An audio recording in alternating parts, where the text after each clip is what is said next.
All right, welcome back to the channel. So Gary Russell Jr. recently gave an interview on Brian Custer and made a lot of people mad. They went at Gary Russell Jr. and Gary Russell Jr. is responding saying, actually it said that before, and since then people have said it, been going at him. But Gary Russell Jr. says, F the critics, I'm not fighting watered down fights and bums just for money, despite the fact that other fighters like Terence, Crawford, and Gervonta Davis are doing just that. That's what Gary Russell Jr. is saying. Let's talk about that and give some thoughts on that in this video.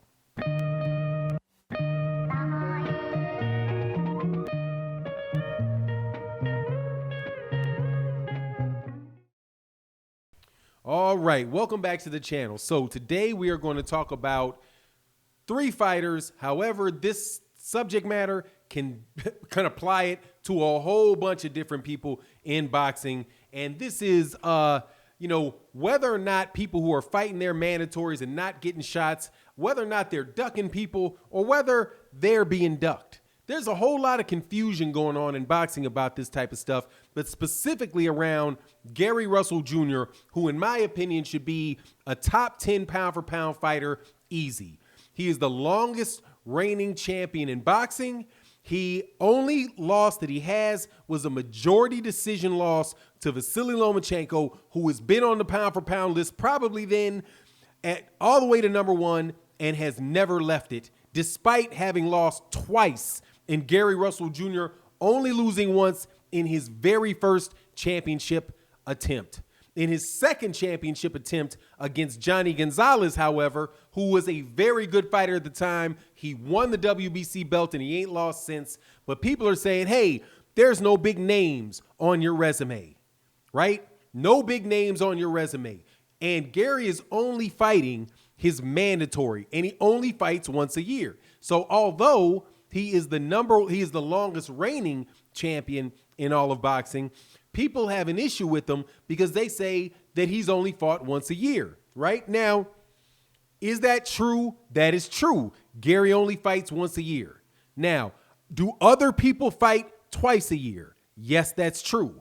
Gervonta Davis typically fights twice a year. Gary Russell, Canelo Alvarez is probably going to fight twice a year. You have Terence Crawford fights twice a year, right? He fights, and who do they fight? They fight not just a mandatory, but a voluntary and a mandatory, depending on the person. Now, there's some people like Canelo Alvarez who don't have mandatories and don't have to do that. And why do they say that? Because they say that because they want you to believe that it is the mandatory that is the bum, and it is the voluntary that is really the guy that's the big fight. Now, the problem with that is sometimes that's true, sometimes that's not. Sometimes the mandatory is the really tough fight that people don't want to, that the guy doesn't want to have. Like when Vasily Lomachenko ducked Devin Haney, who was his mandatory for the WBC.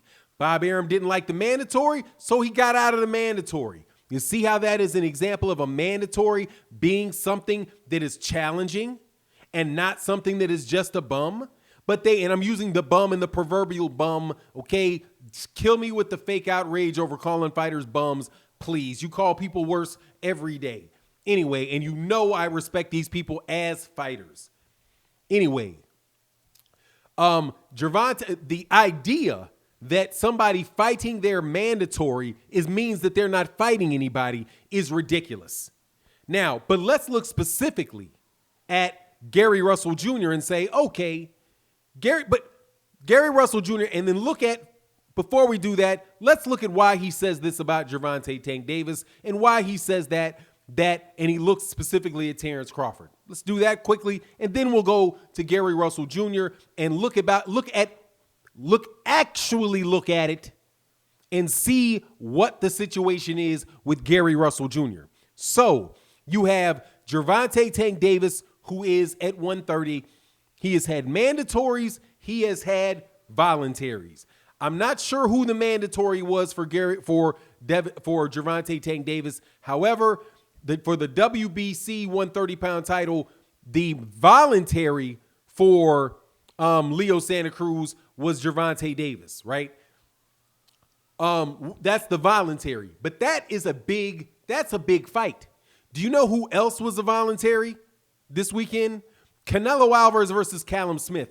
That, my friend, is a voluntary. While Jamal Charlo at 160 would have been the mandatory.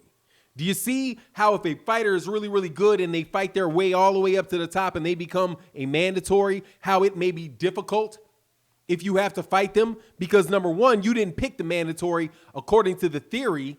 The sanctioning body picked them based off their body of work. At least that's what they say. When people say, "Oh, the mandatory is garbage," that's because they're saying that the commission is corrupt or something like that, and they're not actually choosing the right person. Nobody argues that if the right person fought his way to the top, that mandatory would be the best person.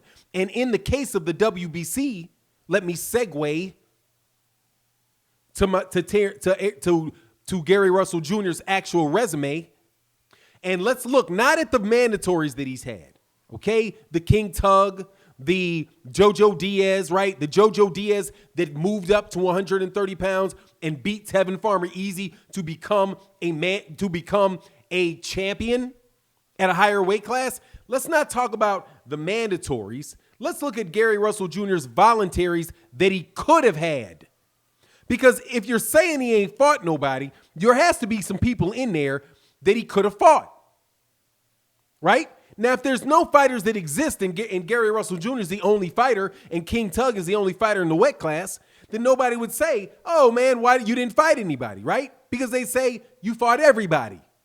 So let's look at the people in his weight class that he should have fought, that you're saying that he's ducking, right? Because when you're saying he only fought once a year and they're all mandatories, then you're saying that his voluntaries he's not taking voluntaries.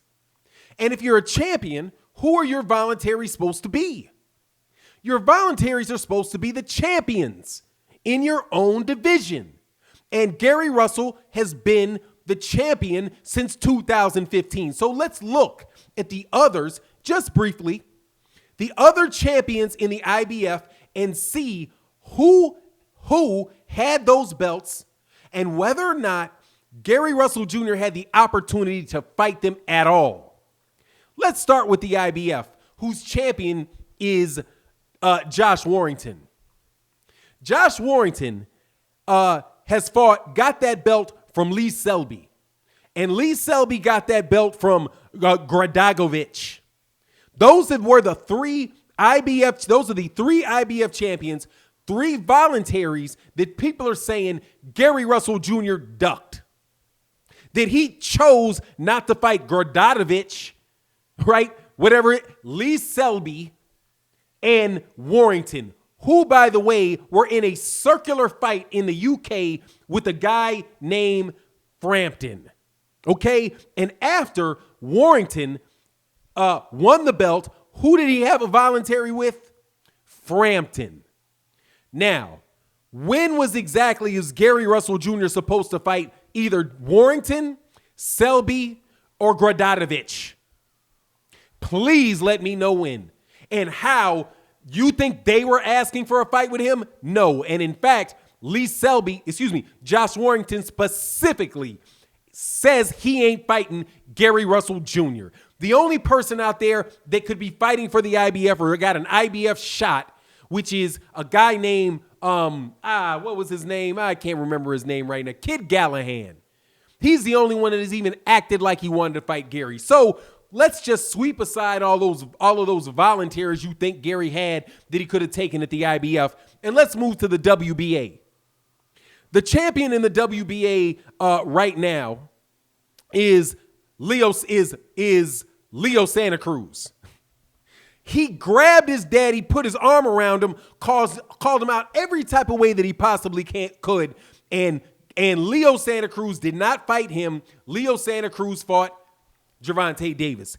The attempts by Gary Russell to get Leo Santa Cruz into the ring are dang near legendary. Okay, so please, he never had the opportunity. Now, who before that held that belt? It was somebody named Carl Frampton, I believe.